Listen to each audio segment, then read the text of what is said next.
Salut les gars, vous avez le bonsoir de Maître Sey Mohamed depuis Ouagadougou, la capitale du cinéma africain, le pays des hommes intègres. Alors là, nous venons de passer et de finir une très très belle soirée de masterclass animée par notre tonton, notre cher Patio, un tonton que franchement c'est agréable d'entendre parler. On va dire si on doit le comparer à c'est c'est le pape. Actuellement, c'est le pape de la mode africaine. Oui, pour ceux qui ne le connaissent pas, Pateo, c'est le tout premier lauréat du Ciseau d'or. Voilà, depuis la Côte d'Ivoire, il est burkinabé d'origine. Et franchement, l'écouter parler pendant 2 heures de temps nous a beaucoup appris.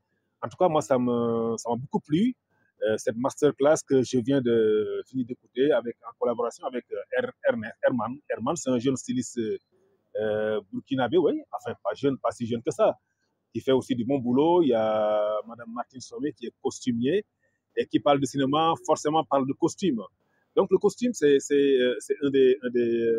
enfin, ce qu'on peut retenir en tout cas aujourd'hui, c'est qu'il faut forcément désormais que les réalisateurs de cinéma puissent déjà, dès le scénario, essayer de parler, essayer de collaborer, je veux dire, d'essayer de, comment on va dire ça, de mettre au courant déjà le styliste, le costumier pour qu'il se prépare à l'avance. Parce que ce qu'on constate, c'est que souvent c'est à la dernière minute.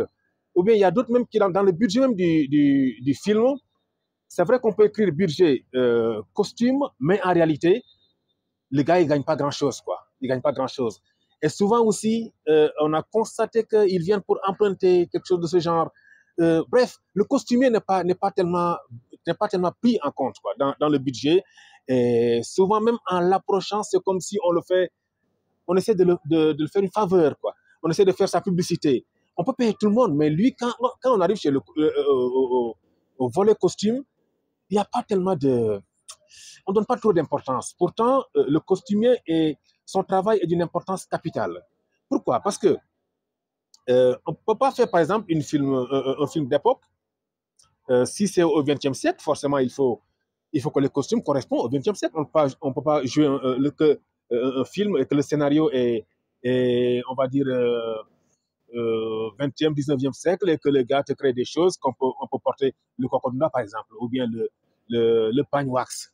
Tout le monde sait que le pagne wax, c'est pas typiquement africain. Donc, si on doit jouer un film africain, d'époque passée, carrément ancienne, et que la personne vient te porter des chemises, bon, enfin, ça passe pas. Il faut que le costume colle forcément au scénario et à l'époque. Donc, tout ça, c'est des choses très, très importantes que nous avons, bon, en tout cas, on a beaucoup appris ici. Et franchement, chapeau. Et le FESPACO continue. Là, je suis à la mairie centrale de Ouagadougou, et franchement, l'endroit est très magnifique.